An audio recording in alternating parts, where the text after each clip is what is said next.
Hi everybody. Today we're going to take the read aloud outside, so you might hear some birds chirping, some cars driving by since we live on a pretty busy road, but it's a beautiful day, so I thought we'd have a little Tales of a Fourth Grade Nothing from Mrs. Gallagher's backyard. Okay, we're going to start with Chapter 8, The TV Star. Aunt Linda is my mother's sister.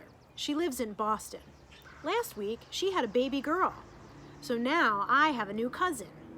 My mother decided to fly to Boston to see Aunt Linda and the new baby. I'll only be gone for the weekend, my mother told me. I was sitting on her bed watching her pack. I know, I said. Daddy will take care of you and Fudge. I know, I said again. Are you sure you'll be all right, she asked me. Sure, why not? Will you help Daddy with Fudge? Sure, Mom, don't worry. I'm not worrying. It's just that Daddy is so, well, you know, he doesn't know much about taking care of children. And then she closed her suitcase. We'll be fine, Mom, I said. I was really looking forward to the weekend. My father doesn't care about keeping things neat. He never examines me to see if I'm clean, and he lets me stay up late at night.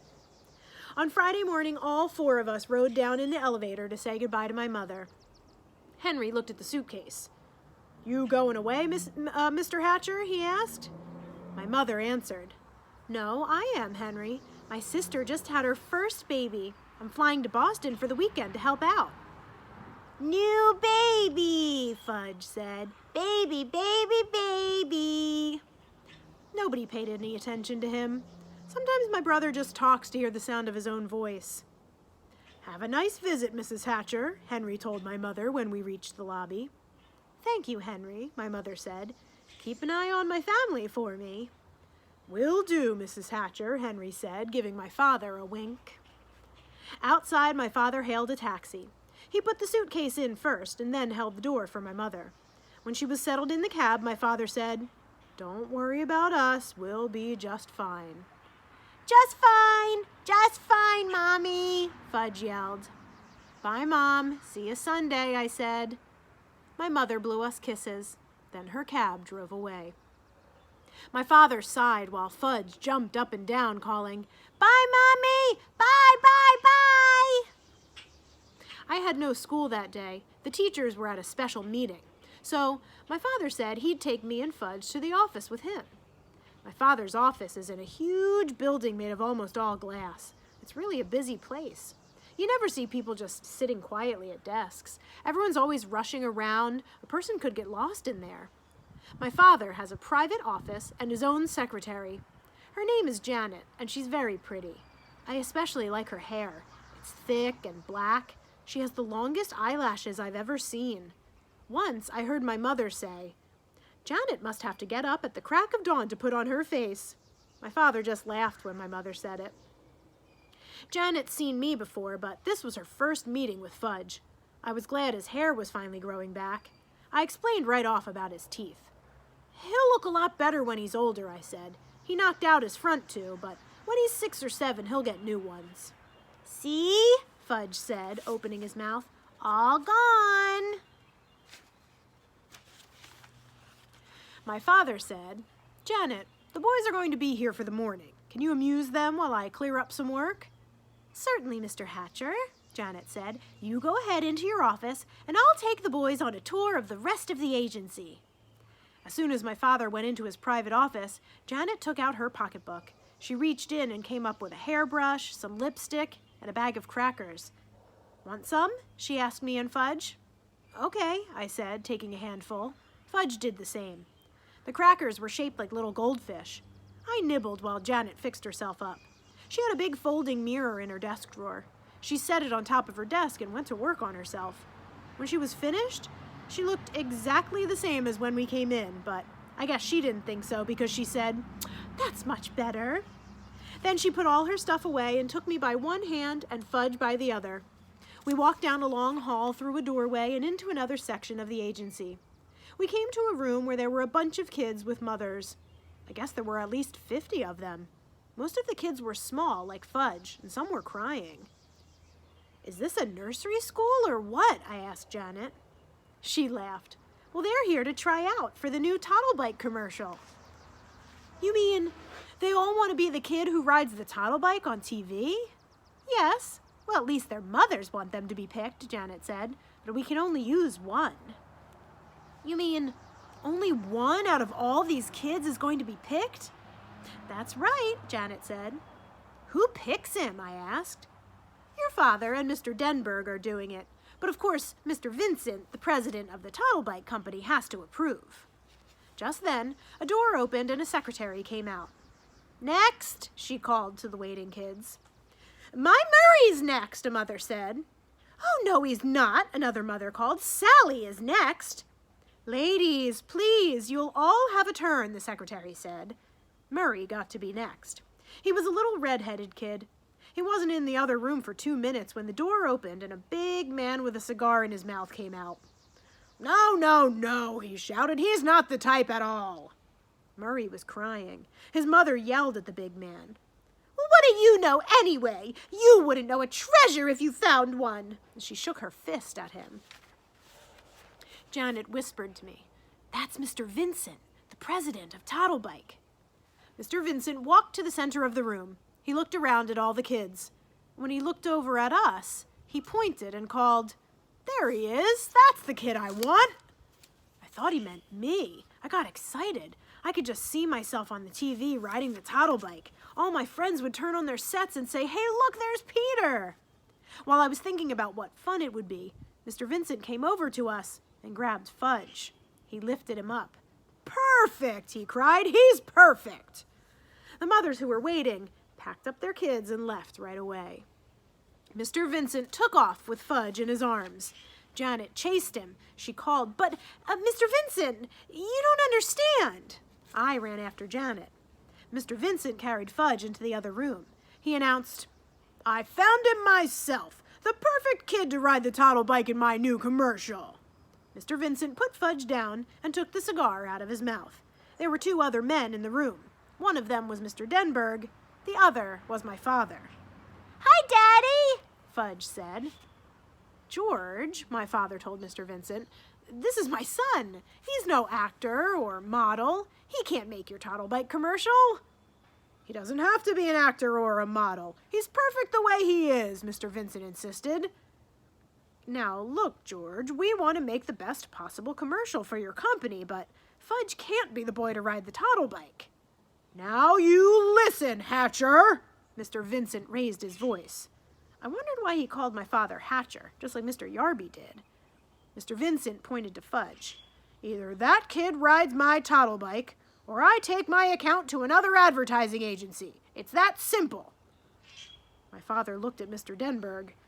Well, it's your decision, Warren, Mr. Denberg told my father. I don't want to be the one to tell you what to do. My father picked up Fudge and held him on his lap. Would you like to ride the Toddle Bike, Fudge? It's just like the one you have at home. Why are you asking him? I said. What does he know about making commercials? My father acted like he'd forgotten that I was even around. I'm thinking, Peter, he said. Please be quiet. Well, Hatcher, Mr. Vincent said, what'll it be? This kid of yours, or do I have to move to another agency? I remembered how my father lost the Juicio account because of Fudge. Now maybe he'd lose this one too, and I don't think he can afford that. Finally, my father said, All right, George, you can use him. On one condition, though. What's that, Hatcher? Mr. Vincent asked. The commercial has to be made this afternoon. After today, my son Fudge won't be available. Well, that's fine with me, Hatcher, Mr. Vincent said. Is he going to get paid? I asked my father. I'll worry about that, Peter, my father said. And that probably meant yes. He'd be paid and have lots of money in the bank, and I'd have nothing. And someday, I'd have to borrow from him. No, wait a minute. Never. I'll never borrow money from Fudge. I'll starve first. Can I at least watch when you make the commercial? I asked. Certainly, my father said. You can watch the whole thing. I turned to Mr. Denberg. Will Fudge be famous? I asked. No, not famous, but a lot of people will think he looks familiar, Mr. Denberg said. I turned to Mr. Vincent. Do you know he has no top front teeth? Well, that's part of his charm, Mr. Vincent said. And he cut off all of his hair 2 months ago. Well, he looks fine now, Mr. Vincent said. And he can't even talk in long sentences yet, I told everyone in the room. Well, he doesn't have to say a word, Mr. Vincent told me. I couldn't think of any other reason why Mr. Vincent shouldn't use Fudge in his Toddlebite commercial. It was settled. Soon Fudge would be a famous television star, and I would be plain old Peter Hatcher, 4th grade nothing. Let's begin right after lunch, Mr. Denberg said. We should get it filmed in about 2 hours. While my father and Mr. Denberg worked out all the arrangements, I asked Janet where the men's room was. She walked me to it. I told her thank you and that she didn't have to wait. I'd find my own way back. When I was safely inside, I looked at myself in the mirror. I wish Fudge had never been born, I thought. Everything good always happens to him. If he had to be born, I wish he could be 9 or 10 like me. And then Mr. Vincent wouldn't want him to be the one to ride the Toddlebike in his commercial. Janet sent down to the coffee shop for some sandwiches and drinks. After we ate, we all walked to another section of the agency where the cameras were set up. A make-believe street scene was the background. The Toddlebike was shiny red. My father told Fudge all he had to do was ride it around. Fudge liked that. He zoomed all over the place. Vroom, vroom, vroom, he called. My father, Mr. Vincent, and Janet sat on the folding chairs and watched the action. I sat on the floor at my father's side. Mr. Denberg was the director. He said, "Okay, Fudge, we're ready to begin now. You ride the Toddlebike where I tell you, and I'll take a picture of you doing it, all right?" "No," Fudge said. "What does he mean, Hatcher?" Mr. Vincent asked. "Why did he say no?" My father groaned. "Look, George, using Fudge was your idea, not mine." Mr. Denberg tried again. "Okay, Fudge, this is it." The cameraman said, "Start riding this way. Ready, set, go." Fudge sat there on the Toddlebike, but he wouldn't pedal. "Come on, kid, let's go," the cameraman called. "No, don't want to," Fudge answered. "What's with this kid, Mr. Hatcher?" the cameraman asked. "Fudge," my father said, "do what the nice man tells you to." "No, don't have to." Janet whispered to my father, "How about some cookies, Mr. Hatcher?" "Good idea, Janet," my father told her. "I have some Oreos right here," she said, patting her pocketbook. "Shall I give them to him?" "One at a time," my father said. Janet walked across the room to Fudge. He was still sitting on the Toddlebike. "If you do what the nice man says, you can have a cookie," Janet told him. "Show me," Fudge said. Janet held up a box of Oreos. She was really well prepared, I thought. She must eat all day long, what with the crackers shaped like goldfish and a whole box of Oreos, too. I wonder what else she had in that pocketbook. "Give me," Fudge said. Janet held up one cookie. Fudge reached for it, but Janet didn't let him get it. "If you do what the nice man says, you can have an Oreo. Maybe even 2 or 3 Oreos." "First cookie," Fudge said. "First, do what the nice man says," Janet told him. "No, first cookie." "Give him one, Janet," Mr. Denberg called. "We haven't got all day to fool around." So Janet gave Fudge one Oreo, and he ate it up. "Okay, kid, you all ready now?" the cameraman said. "You ride over to me." Fudge didn't do it. Mr. Vincent was losing his patience. "Hatcher!" he hollered. "You get that son of yours to ride my Toddlebike, or I'm taking my whole account away from you and your agency." "Must I remind you, George, using Fudge was your idea, not mine," my father said. "Forget about whose idea it was, Hatcher. He's your kid. You'd better get through to him. Now!" "I have an idea," my father said. He walked to a corner of the room and beckoned to the others. Mr. Denberg and Mr. Vincent gathered around him, along with the cameraman and Janet. They looked like a bunch of football players huddled together talking about the next play. Soon, my father called me. "Peter, would you join us, please?" "Sure, Dad," I said. "What is it?" "Peter, we want you to ride the Toddlebike for us, to show Fudge how it's done." "But he already knows how to ride," I said. "Didn't you see him zooming around?" "Yeah, but he won't do it for the cameras, though," my father explained, "so we need your help." Will I be in the commercial too? I asked. Well, the toddle bike is really for very young children, Mr. Denberg said. Otherwise, we'd have you do it in a minute. I got the message. It was like buying the shoes, and like at Dr. Brown's office. They were going to use me to get Fudge to do what they wanted him to do. I wondered how anybody would ever manage my brother without my help. I walked over to Fudge and told him I was going to ride the toddle bike. Get off, I said. Fudge held on to the bike. No, mine! It's not yours, my father told him. But Fudge wouldn't move for anything. He closed his eyes and screamed. Can he scream loud when he tries? So my father had to pull him off the toddle bike. Fudge kicked and kept screaming, and I'll bet Mr. Vincent was sorry that he ever spotted my brother in the first place. I got on the toddle bike. It was so small my knees practically touched the ground, but I managed to ride it around, just where the cameraman told me to. See how nice Peter can ride the toddle bike, Janet said. Here, Peter, come have an Oreo. You did so well. You can have 2 or 3 if you want. Fudge stopped screaming. Me, he said. What? My father asked him. Me ride me! Oh, you can't ride as well as Peter can, Mr. Denberg said. Can so, Fudge told him. I don't think so, Mr. Denberg said. You already had a turn and you didn't do what I told you to do. Me!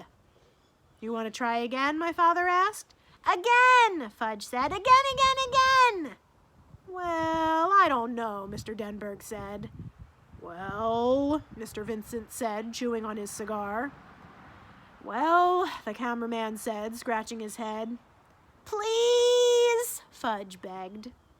I never heard my brother say please before.